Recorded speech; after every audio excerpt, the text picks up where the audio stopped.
Our next speaker is well known to all of us, Dan Iverson, and who is the continuer and master of OpenVnmrJ. And so we're going to hear what's new. Good morning, everyone. So I'm going to give you a update on OpenVnmrJ. There we go. A little history. This started in 2016, so almost a 10-year anniversary coming up here. Over the years, the last release we did was 2 years ago, and all of OpenVnmrJ is open source, and it's all available on GitHub. And those numbers there are how many times it's been downloaded from GitHub. And each time I scratch one out. So last year it was 6,400. This year it's 7,300. So I get about 900 a year. Not too bad. So I like that. So so these are the changes since our last release. We've made a few changes, and so I'm not going to go over them. A lot of them have to do with, in addition to doing OpenVnmrJ, Krish and I collaborate on Craft. And so many of these changes have to do with updates that have been implemented to assist in the development of the Craft project. Some of them are reported in our spin sites, our website. People report problems, we fix them. One of the issues here for the Brooker people, we just now can handle Neo data now with our convert brew package. That's something new. There's some packages in there that help with diagnostics, so we just made those a little friendlier, adding messages, things like that. And Bert Heiss continues to make contributions for this one. If something goes wrong, he's got a little mechanism. He built a little mechanism to recover in case things go wrong. These are the other changes that happened. So actually, there's something from Brian in here. At command, active keyword reach combine, because he likes the at command to do things. And the ones in blue, again, from Bert. So that's sort of the list. And so this is the current OS situation. When we started, we had CentOS 6, and that's been end of support. 7 is end of support. 8 is end of support. So now most people are using either Red Hat, Alma Linux, or Ubuntu. And you can get it from Red Hat. You can get it 16 licenses for free, so that's nice. Work with OpenVnmrJ are listed here. Those are all good. And here's what's coming up. Alma 10 is coming up. Ubuntu 26 is coming up. And as far as I know, this one, they've all removed 32-bit support.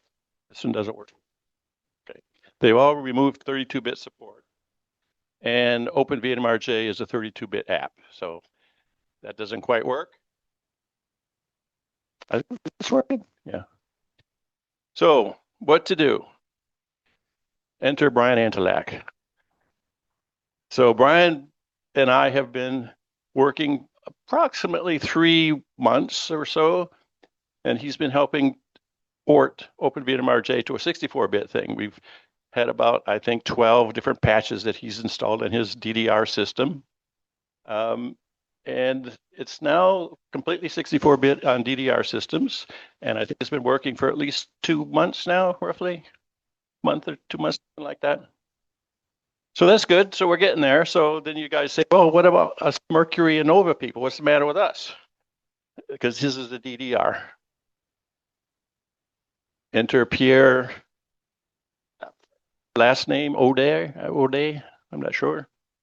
So he's got a Mercury and a Nova, and a lot of the stuff we did with Brian is really independent of the console, like all the host software, our engine, VnmrBG, that actually has been 64-bit on Mac systems for a while. But the procs, the things that talk to the console, those were 32-bit.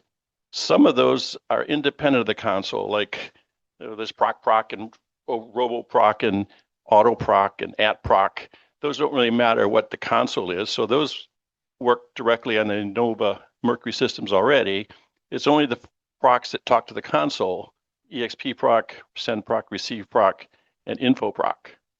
So I've sent those procs to Pierre along with the other host software changes, and those are working on his Mercury system with 64 bits. And just yesterday, I sent him the only last piece to get it all working on Mercury, which is the PSG pulse sequence part of it. I haven't heard back from him, but I'm hopeful. And once we get the Mercury done, then we'll move on to the Innova. And the Innova should be pretty easy because the procs between the Mercury and the Innova are the same. It's only the PSG on the Innova that's unique. So hopefully that's all going to work out just fine. So all those changes, I'm hoping to start a beta test for 3.3 and want to support basically new OSs. Ubuntu 26 is going to be released soon, and we want to make sure it's working on Red Hat 10 and Alma Linux 10 because they're 64 bits. And I'm hoping it won't last more than 2 months. The last time we did a beta test, it lasted about 2 months. And I will get the last beta testers. I'll send them an email. If anybody else wants to assist, you can send me an email and I'll put you on the list of people. So in addition to sort of OpenVnmrJ support, I work with Chris. This is the other main thing I do. And we've been doing that for 9 years now. And this is just a list of some of the craft things that we've been working on. I don't know if I got all the new ones on there, but that's most of them. And actually, we did a paper. I haven't done a paper in like years and years and years. We can now basically 2D pure shift using just normal 2D data sets. You don't have to do any special acquisitions. You take things out of FidLib and process them with this package, and you can get a pure shift 1D spectrum from basically any 2D data set that's in FidLib, which is kind of cool. We've also been having a collaboration with Andre. Oh, here's some examples. I forgot the example. So 500 megahertz, and you can see the splittings are going. Nice pure shifts. This is one of Chris's slide with all the animations here. They come and go. I don't really have to say much. This is actually a 100 megahertz from the analysis, a small low field system compared to normal processing on that side and the pure shift processing on that side. And you notice the amplitude, this is 1 times, that's 22 times. So this is upscaled by 22 times to get similar results.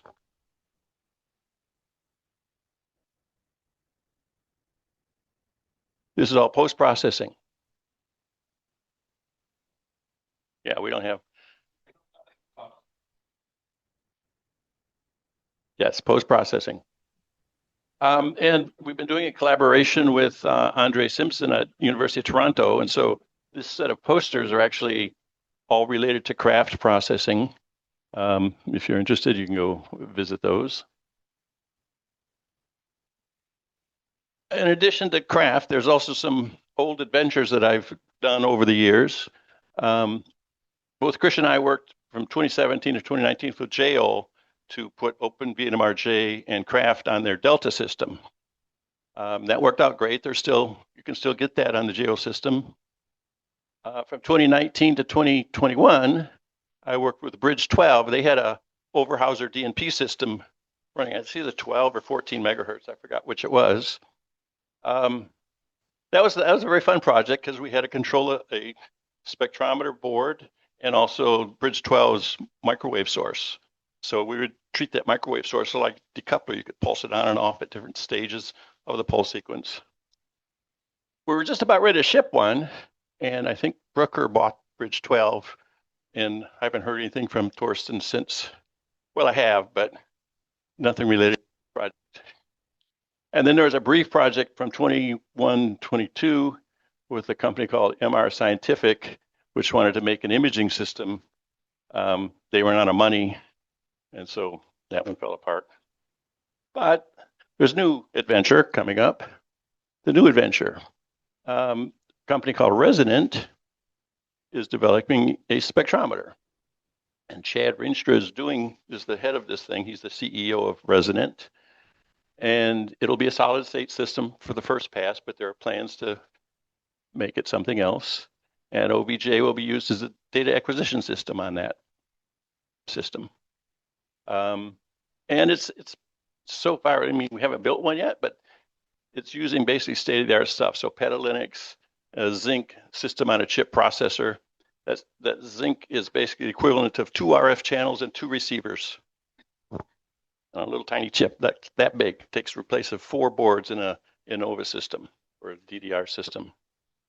Also involved is Phoenix NMR. And both, I think, Resonant and Phoenix have a booth at Embers. So if anybody wants to visit them, they're at Embers here. Some of the goals for OVJ, part of that project, is to basically use any pulse sequence that we currently support on Innova or Agilent systems, and they will run on that system unchanged. And I think that's actually possible. There's an interest to basically acquire, instead of doing all the time averaging and phase cycling on the console, to just send all the data back to the host, and that way people can manipulate it the way they want. And so if you acquire, instead of time averaging 8 FIDs together and sending back 1 FID, we'll send each individual FID back to the host with a flag if you want to. And then you can process it however you want to do it on the host. And there's also a plan to integrate it with the NAN project, which is Jeff Hoch's baby. So thanks, Dan. Questions for Dan. So I have a question. We're getting to the point, and perhaps other people have long since passed this point of getting rid of our old, very original computers on our Agilent systems. Do you recommend computers and one particular operating system for going forward in the future? I don't make any computer recommendations. Bert seems to like Dell systems. Mm-hmm. But basically, I think I have a little, what do they call those little boxes? What are those little boxes called? Bricks. You can get a little brick. It's like $200. It'll work just fine. Oh my! Well, yeah. That's something to know about. Yeah. The other thing I forgot to mention is that most of the new PCs don't have serial ports, right? They have USB ports. They don't have RS-232 ports. So if you have a sample changer that's old RS-232, well, what do? You can buy these little USB to serial port adapters made by a company called Prolific, I think. And I'm actually working with someone so that those can be used directly. Just plug it in, and you can configure it. And OpenVnmrJ will just talk over the USB port instead of the serial port. So that's a nice little thing. Huh, okay. But here, I'm sorry. Yeah. So there's a strong user group that uses the app Zulip, and everybody. Yeah, it's SpinSight. Yeah, it's very useful. It has been for me, and people are very willing to share their experiences. So things like this USB serial port combination, you get that answer pretty quick. Plug. I saw something from someone who's working with Brian to hook up VNC to his system. Yeah, we had some difficult. I work remotely, so I use a VNC and a cloud PC sort of configuration, and I don't really know much about what's going on, but I do get it to work. And the Ubuntu went through some issues upgrading recently. There's this thing Xorg and Wayland and blah blah blah, but there are a lot of ways around it. So I actually use Ubuntu, and with a few fixes, I've used ChatGPT to figure out problems, and so we've got a path forward for using VNC and Xorg and so forth. And I'm sure it's going to work with Ubuntu 26. And so I'm going to plan on upgrading there, and it all works really well. I'm surprised.